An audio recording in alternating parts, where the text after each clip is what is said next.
You have some other issues you need help with too, and we don't do long-term case management or things like that, but we do help people with all kinds of issues. And then finally, our housing access program, which is the place where a lot of the people are, we're just seeing a real growth there, people who have had issues, either they're being evicted or maybe it's an issue with a mortgage. They come to us, and our staff, they're really trying to help them stay in housing, because if that's possible, then a lot of other problems are avoided. So through these 6 programs, we really try to help people as they walk through the door. And one of our philosophies is to make it as simple and comfortable for people to come.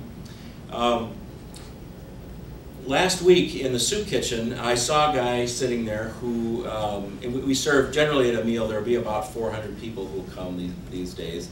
And I saw this guy sitting at a table, and he's someone who had a professional job in Duluth. And I had met him in that capacity, and so I sat down with him, and he, his head sort of his head was down. I said, well, I'm a little surprised to see you here, and he said, yeah, he said, I'm kind of embarrassed to be here, and I reassured him, he's most welcome, we're happy to have him there. And he said, I just never thought that I would find myself in this position where I needed to come here, but I'm so grateful that you're here. And he's someone who lost his job about a year ago now as we were sliding into the recession, and he finally ran out of resources, and there he was, and we're seeing more and more of that. We're on pace to be about 25%, our service statistics, about 25% above this year, above what they were last year, and last year was a record-setting year for us. In July, we served 10,000 meals in the soup kitchen, and that's the first time that's ever happened in the 27-year history of the Damiano Center. And those numbers are really growing. And whatever happens with the rest of the economy that you read about in the newspaper every day, we're quite certain that we're going to be facing that need, for months, probably years to come, because the effects of people who are unemployed and lose their houses and things like that are much harder to turn around. So, I see what we do and what your United Way contributions do as the way our community takes care of itself. It's people that you know and have worked with who are using our services, and people end up in tough spots for a lot of reasons, and places like the Damiano Center and the other United Way agencies are there, when that needs to happen. So I encourage you to continue contributing, and I really thank you again for having me.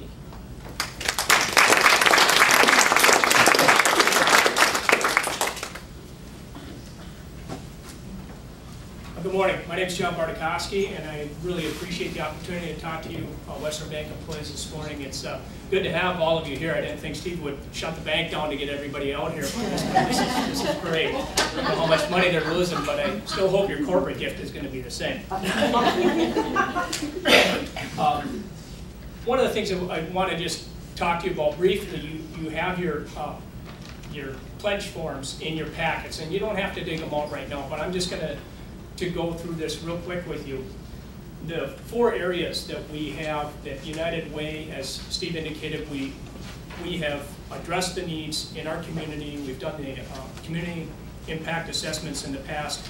Our funding review panels look at all the applications and the needs that are out there and determine, the agencies fit into one of the 4 categories, and they meet the needs there and they show measurable results. And I just want to assure you that your money really won't go any further, going anywhere other than to United Way. The partnership we have with all of the agencies in Duluth and the collaborations that they do together is amazing. Second Harvest Food Shelf, which rescues food locally and gets food nationally as well, brings it to many of our agencies throughout Duluth, whether it's Chum or Damiano or Salvation Army. I actually did a presentation earlier this year with Alan Carlson from Salvation Army, and he gave me a similar story today. It's that some of the people that are using his services out there are people that used to support Salvation Army. So we're helping out, people that have been on the helping side, and it's really important that we, come together and rally and live united this year again to meet the cause and meet the need. In terms of fostering successful children and youth, it's groups like Boys and Girls Club, and everything from little treasures, starting when they're little kids, to Boys and Girls Club, YMCA mentor program, the Copeland Center that's in Central Hillside and the Valley Youth Center. And that's something I want to tell you real quickly too. Our agencies are reducing their expenses so your dollars will go further as well. Copeland and Valley Youth Center are combining so that they can reduce their administrative expenses and be more efficient and put more of your dollars to work doing the programs in our community. Improving people's health, Lake Superior Community Health Center out in the West End and the dental program that they have out there as well are a couple of really key things for people in our community that either have very little insurance or no insurance. They have sliding fee scale on their rates, and actually it is one of the kind of piggybacks off of our Smiles program, and I'll talk about our initiatives in a second. But the dental program is brand new out there, just 2 years old, and they have state-of-the-art equipment and state-of-the-art dental care. And that's for people, again, with little to no insurance or no insurance at all. Promoting financial stability and independence, Community Action Duluth and Lutheran Social Services are two that I can point to that you'd be most aware of. Community Action Duluth works in a huge amount of volunteers to help people, low-income people, come in and get their taxes prepared by them for free. And a lot of people aren't aware of the earned income tax credit that they can get, and that brought, I think, about $2 million to folks this year that had their taxes prepared. That's earned income tax credit. They get that money back, and it's money that helps them to get out of their situation. And that money is obviously, helping our community because it's money that they're spending in our community. And then last is ensuring strong network of basic human services. I wrote down a few of them. Second Harvest Duluth, I already explained, rescuing the food and delivering it throughout the city of Duluth.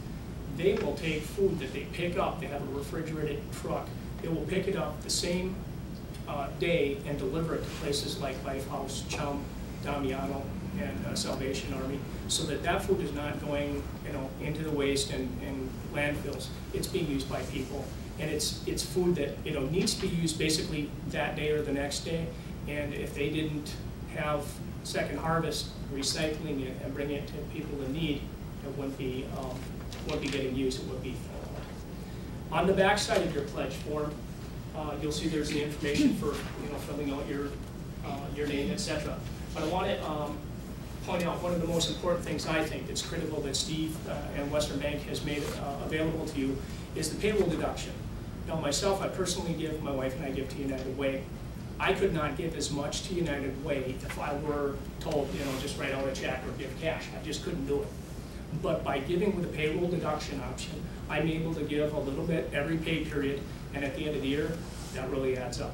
And if every one of you in this room were to think about what you would be able to give, what you think you can do right now to help out with this year's cause, and figure that out based on what you would be able to do on a payroll deduction, when you figure that out on your 26 pay periods, and then all of you people here think of the collective effort you can have and how much impact you can have on your community here.